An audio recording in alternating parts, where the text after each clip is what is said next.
जैव विविधता पृथ्वी पर सारे जैव वैविध्य को समावृत करती है। भारत विश्व के 12 मेगा विविधतापूर्ण देशों में से एक है। दुनिया में 2.5% भू क्षेत्र वाला भारत वैश्विक प्रजातियों में से 7.5% का प्रतिनिधित्व करता है। भारत पारंपरिक और समसामयिक ज्ञान की सांकेतिक एवं अनौपचारिक दोनों पद्धतियों में धनी है। यहाँ तक अपन ने कल बात की थी। जैव विविधता 1992 के संयुक्त राष्ट्र कन्वेंशन में भारत एक पक्षकार है। राज्यों का अपने जैव संसाधनों पर संप्रभु अधिकारों का संज्ञान करते हुए कन्वेंशन यह चाहता है कि पक्षकार अपने राज्य के कानून तथा आपस में शर्तों का अनुपालन करते हुए अन्य पक्षकारों को आनुवांशिक संसाधनों की पहुंच के लिए अवसर प्रदान करें। जैविक विविधता कन्वेंशन के 3 तथा 15 अनुच्छेद में इस बात को कहा गया है कि जैव विविधता 1992 का जो कन्वेंशन था उसमें भारत भी एक पक्षकार था, और जो कन्वेंशन है वो क्या चाहता है कि पक्षकार जो हैं अपने राज्य के कानून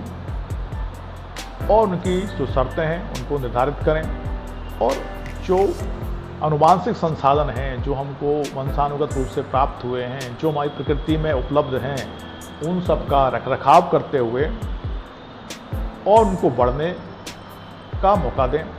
उनको नष्ट होने से बचाएं। जैव विविधता कन्वेंशन के आर्टिकल 8 स्थानीय तथा देशीय समुदायों के योगदानों और पारंपरिक जानकारी, उपयोजन तथा नव परिवर्तनों द्वारा जैव संसाधनों के पोषणीय उपयोग का संज्ञान करता है, और अपने ज्ञान, उपयोजन तथा नव परिवर्तनों के उपयोग द्वारा उदीयमान लोगों के लिए हितों में साम्यपूर्ण हिस्सा बांटने का प्रावधान भी करता है। अब वो क्या कह रहे हैं, जो जैव विविधता कन्वेंशन है उसका आर्टिकल 8 जो है वो कह रहा है लोकल के जो लोग हैं स्थानीय और जो देश के समुदाय के लोग हैं उनका योगदान, और जो हमारी पारंपरिक जानकारी है, जो हमारी जानकारी हमें पहले से चली आ रही है, उसको समायोजित करके रखना, जो परिवर्तन हैं उन परिवर्तनों को देखना, और जैव संसाधनों का कैसे कंस्ट्रक्टिव रूप से, पोषणीय रूप से उपयोग किया जा सके उसके बारे में सोचना, और अपने ज्ञान को दूसरे लोगों में बांटना, नए परिवर्तनों के जो नए परिवर्तन हो सकते हैं उनको देखना, और जो लोग आगे बढ़ना चाहते हैं इस क्षेत्र में या संसाधनों का उपयोग करके आगे बढ़ना चाहते हैं उन सब का उपयोग करके साम्यपूर्ण हिस्सा, साम्यपूर्ण मतलब इक्विटी एंड ट्रस्ट, जो आपने 4th सेमेस्टर में पढ़ा था, है ना, इक्विटी एंड ट्रस्ट मतलब साम्यपूर्ण व्यवहार। उस साम्यपूर्ण व्यवहार के माध्यम से मतलब किसी को ज़्यादा नहीं, किसी को कम नहीं, बराबर का हिस्सा प्राप्त हो, उस हिस्से के आधार पर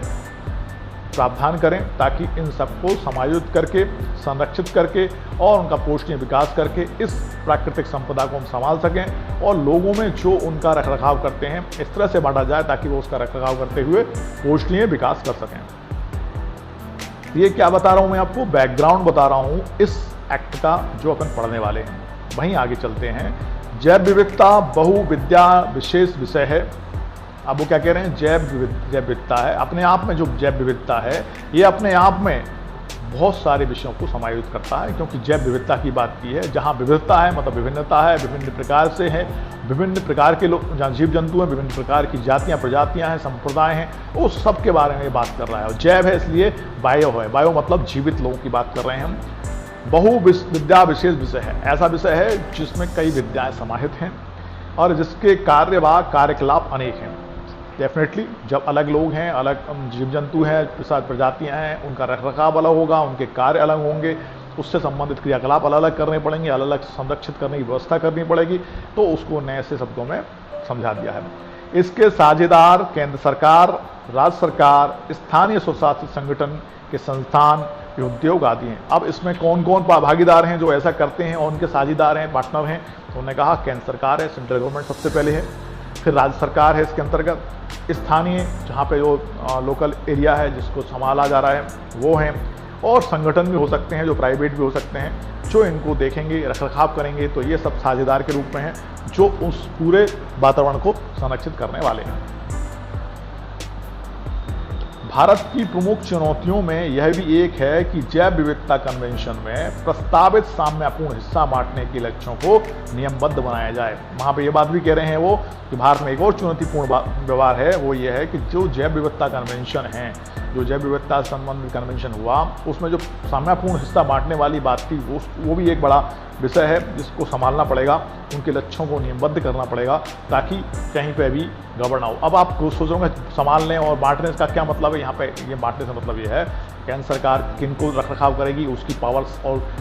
एरिया क्या होगा, राज्य स्टेट का रखरखाव पावर और स्टेट्स उनकी शक्तियाँ क्या होंगी, वहीं पे संगठन जो उसके स्थानीय संगठन उनकी पावर्स और शक्तियाँ क्या होंगी, तो उस सब के बारे में उन्होंने कहा है कि उसको नियमबद्ध तरीकों से बांटने की बात की जाएगी। अब एक और चीज़ इन्होंने कहा, प्रस्तावित साम्यपूर्ण हिस्सा बांटने, मतलब हिस्सा किसका बांटा जाए, जो चीज़ बन रही है या कुछ खरीद रहे हैं हम, बेच रहे हैं, या जिनका प्रोडक्शन हो रहा है, अब वो मार्केट में आएंगी। अच्छा, चाहे वो खाद्यान्न से संबंधित हों, चाहे वो वृक्षों से संबंधित हों आपके, चाहे वो जीव जंतुओं से हों संबंधित हों, जैसे मछली उद्योग है, मत्स्य व्यापार संगठन है, या आपके लकड़ियाँ हैं जो इमारती लकड़ियाँ हैं, विभिन्न प्रकार की लकड़ियाँ हैं, एक अधिक संख्या में होने पे इनको काटा जा सकता है और उसका रूल्स ऑफ रेगुलेशन निर्धारित है। इवन NDPS में हम जानते हैं कि कितने क्या संख्या में, किस मात्रा में किसी नशीले पदार्थ को रखा जा सकता है, उससे अधिक की मात्रा आपराधिक है। तो वो जब इनको संरक्षित कर रही हैं स्टेट्स, सेंट्रल और स्थानीय निकाय, तो वो प्रोडक्शन में आएंगी, उससे बनने वाली दवाइयाँ हैं उनको खाद्यान्न के रूप में उपयोग हो रही हैं, वो वितरण हो रही हैं, तो उनसे प्रोडक्शन हो रहा है, उनसे जो बेची जा रही हैं, उससे जो पैसा आ रहा है, वो सबको रखरखाव करना, उनको बांटने की बात यहाँ पे की गई है। किस रखरखाव की बात कर रहे हैं, किस बांटने की बात कर रहे हैं, इसलिए उसको कहा बाकायदे को बांटा जाएगा। साझेदारों के साथ विस्तृत एवं गहरी सलाह प्रक्रिया को अपनाने के बाद केंद्र सरकार ने जैव विविधता अधिनियम 2002 को पारित किया, जिसके प्रमुख उद्देश्य निम्न प्रकार है। अभी हम उद्देश्य की बात करेंगे। साझेदारों मतलब साझेदार में यहाँ कौन कौन है, सेंट्रल गवर्नमेंट है, स्टेट गवर्नमेंट है ना, स्थानीय निकाय हैं, स्थानीय स्वशासित संगठन हैं, और उन सब जो साझेदार हैं उनके बीच में आपस में सलाह प्रक्रिया की, आपस में सलाह मुशरा हुआ। उसके बाद केंद्र सरकार ने क्या किया, जैव विविधता अधिनियम 2002 पारित किया है, जिसके प्रमुख उद्देश्य हैं वो हम उद्देश्य देश के जैव संसाधनों की पहुंच को नियमित करें ताकि जैविक संसाधनों के उपयोग से संप्राप्त लाभों का साम्यपूर्ण हिस्सा तथा जैव संसाधनों से संबंधित संबद्ध ज्ञान भी प्राप्त कर सकें। ये पहला उद्देश्य था क्या, कि देश के जैव संसाधनों की पहुंच को नियमित करें, मतलब जो जैव संसाधन हैं उनको इर्रेगुलर ना रहने दें, रेगुलर हो जाए और लोगों की उनकी पहुंच में आ जाए और उसका रखरखाव शुरू हो जाए। और जब हम किसी चीज़ को व्यवस्थित रखते हैं तो उसके प्रोडक्शन और उससे निकलने वाली मात्रा अधिक हो जाती है। जैसे हम खेती करते हैं, उनको समय समय पर बीज बोना, फिर उसको पानी देना, खाद्य उसमें यूरिया या जिसको हम कहते हैं कि उर्वर शक्ति के लिए कोई प्रोटीन डालना, उसके बाद उनको कीटाणुओं और जानवरों से बचाना, और उसके बाद जब वो पक जाए तो उसको काटना, और काटने के बाद उसको बेचना और संभाल के रखने वाली बात, और फिर उसके बाद उस खेती में फिर से यदि हम फसल लेनी है तो फिर उसका रखरखाव करना, और सारी प्रोसेस यहाँ पे आती है। यदि एक सही तरीके से उसको व्यवस्थित कर दिया जाए तो उससे प्राप्त होने वाला जो जैव संसाधन है वो अधिक होगा, उससे लाभ प्राप्त अधिक होंगे और उनको इक्विटी के आधार पर हिस्से को बांटा जा सकता है, और जैव संसाधनों में संबंधित ज्ञान भी प्राप्त कर सकते हैं कि भाई कोई जो जैव संसाधन है उसका रखरखाव कैसे होगा, उसके अंदर क्या गुणधर्म है, उपयोगी है, और उसका उपयोग कैसे किया जा सकता है, और वो उसके जो गुण हैं वो क्या हैं, वो ज्ञान की एक बात है, उसका ज्ञान वहाँ पे बढ़ाया जा सकता है और फैलाया जा सकता है। जैव विविधता की संरक्षा तथा पोषणीय उपयोग भी कर सकें। दूसरा था हमारा उद्देश्य का कि जैव विविधता की जो संरक्षा है वो प्रोटेक्शन हो, जो हमारी जैव विविधता है, जो हमारा बायो डाइवर्सिटी है, उसकी हम क्या करें, संरक्षा सुरक्षित रखना है उसको,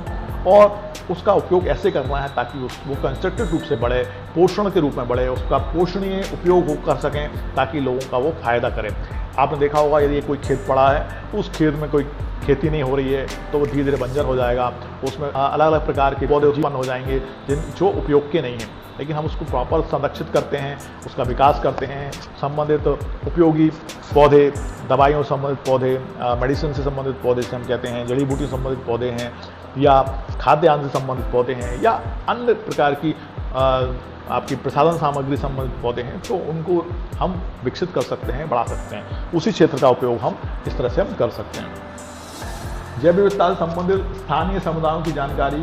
का आदर व संरक्षा। इसके अलावा जो स्थानीय लोग हैं और समुदाय हैं, जो विशेष रूप से किसी पौधे, पशु, जीव जंतु या किसी अन्य चीज़ के बारे में, वातावरण के बारे में विशेष ज्ञान है उनके पास, उस ज्ञान का उपयोग भी हम करेंगे और उसको भी संरक्षित करेंगे और उसको बढ़ाने की कोशिश करेंगे। वहीं स्थानीय लोगों को जैव संसाधनों के संरक्षण एवं तत्संबंधी ज्ञान, और इसके अलावा मान लो ज्ञान नहीं है उनको, या उनको अपन जो संस्था है उनको विशेष ज्ञान है, तो क्या करेंगे, उनको जैव संसाधन के बारे में, उनकी संरक्षा के बारे में उसका विशेष ज्ञान उनको देंगे, सूचना के संवर्धकों के रूप में उनको ज्ञान देंगे और तत्संबंधी लाभों का सामूहिक हिस्सा संप्राप्त कराएंगे। मतलब उससे जो प्राप्त होने वाले हिस्से हैं, उससे प्राप्त होने वाला जो लाभ है, उसको भी बराबर से बांट के उनको उससे संरक्षित किया जाए। वो उस जो संस्थान है, जो उद्योग है, उसमें लगा के उसको और डेवलप और विकसित किया जाएगा। इसके अलावा लोगों को जो आय प्राप्त होती है वो भी कहीं ना कहीं इन्हीं माध्यमों से प्राप्त होती है। विनाश की और जाने वाली प्रजातियों का संरक्षण एवं पुनर्वास। इसके अलावा जो प्रजातियां, चाहे वो पेड़ पौधों की हों, चाहे वो जड़ी बूटियों की हों, चाहे वो जीव जंतुओं की हों, चाहे वो जानवरों की हों, तो उनको संरक्षित करने के लिए, उनको संरक्षण करने के लिए और उनके पुनर्वास मतलब फिर से उनको विकसित करने की व्यवस्था की जाएगी। जैसे अपन ने सुना था कि टाइगर बीच में समाप्त खत्म होते जा रहे हैं, तो उन टाइगरों को बचाने के लिए टाइगर बचाओ प्रोग्राम चालू किया गया था। इससे अब टाइगरों की संख्या बड़ी है और उनका विकास हो रहा है और उनको विशेष रूप से संरक्षित किया जाता है। के गठन के द्वारा जैव विविधता अधिनियम के कार्यान्वयन में राज्य सरकारी संस्थाओं का भाग लेना। इसके अलावा समितियों का जो गठन होगा वो क्या करेंगी, जैव विविधता अधिनियम के कार्यान्वयन में जो जैव विविधता अधिनियम है उसको चलाने के लिए, उसको एग्जीक्यूट करने में राज्य सरकारी संस्थाओं का भाग लेना। उसमें राज्य सरकारी जो संस्थाएं वो भाग लेंगी और उसको आगे बढ़ाएंगी। और इस तरह से हमने देखा कि उद्देश्य क्या है इस एक्ट के। तो ये एक्ट बहुउपयोगी है और नाम से इसको हमको लगता है जैव विविधता अधिनियम 2002, लेकिन बहुत उपयोग का है क्योंकि ये हमारे प्राणाधार, जीवन आधार और हमारे जीवन से संबंधित है। क्योंकि कहीं ना कहीं हम इसका एक अंग हैं, इसका भाग हैं, हम भी इसका एक अंश हैं। जो पर्यावरण है उसका हम एक अंश हैं। क्यों? क्योंकि चारों तरफ जो है वो सब पर्यावरण है और उससे संबंधित जो विविधता फैली हुई है जीवों की, वो सब मिला के जैव विविधता का जो विषय बनता है, इसके बारे में बात करने वाले हैं।